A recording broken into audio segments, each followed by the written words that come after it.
Have you ever felt trapped by the relentless march of time, constantly pressured to meet deadlines, achieve goals, and measure your life in terms of fleeting moments? Or perhaps you've pondered the very nature of time itself, wondering if it's truly the rigid, linear force we perceive it to be. Well, get ready to question everything you thought you knew about time and consciousness, because today we read diving into Henri Bergson's groundbreaking work, Time and Free Will. Hello, and welcome to Ace Book Talk. I'm thrilled to guide you through this fascinating exploration of one of philosophy's most challenging, yet rewarding, reads.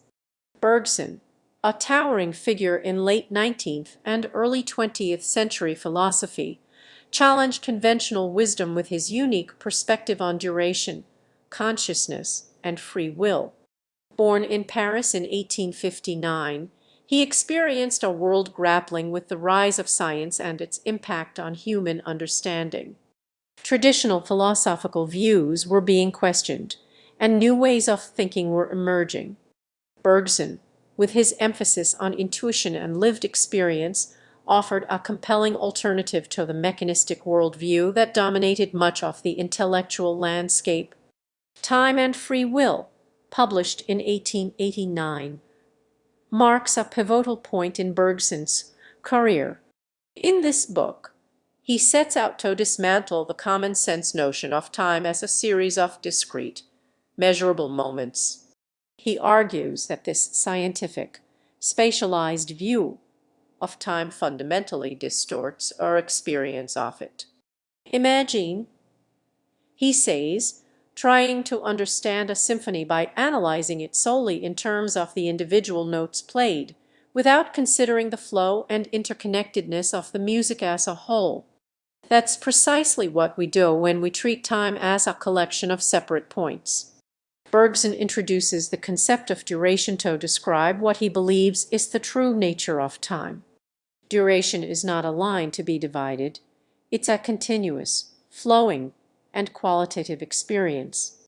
It's the feeling of time passing as we live it, a constant becoming that permeates our consciousness. Think about our memory.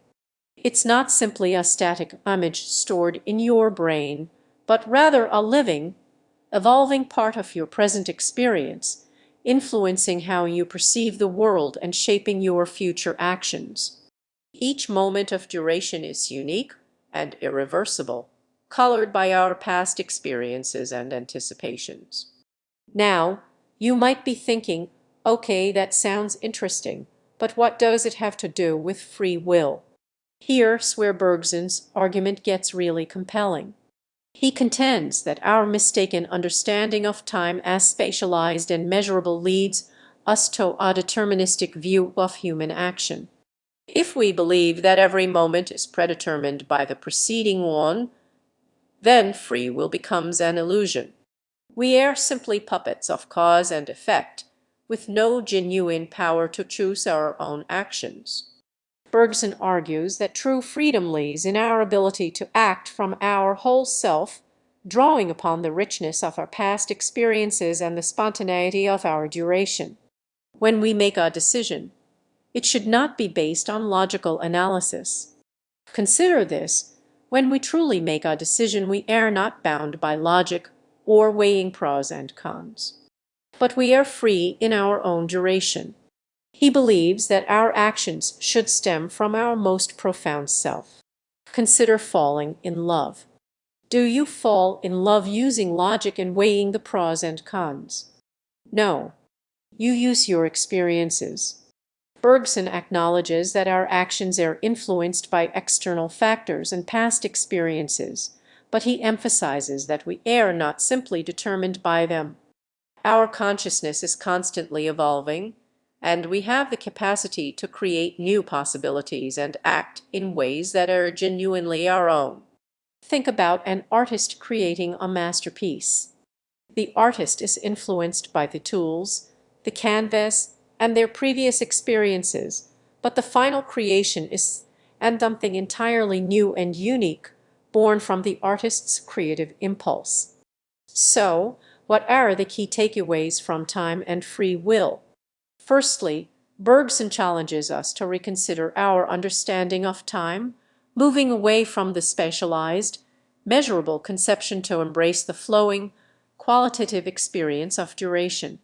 Secondly, he argues that true freedom lies in our ability to act from our whole self, drawing upon the richness of our past experiences and the spontaneity of our duration.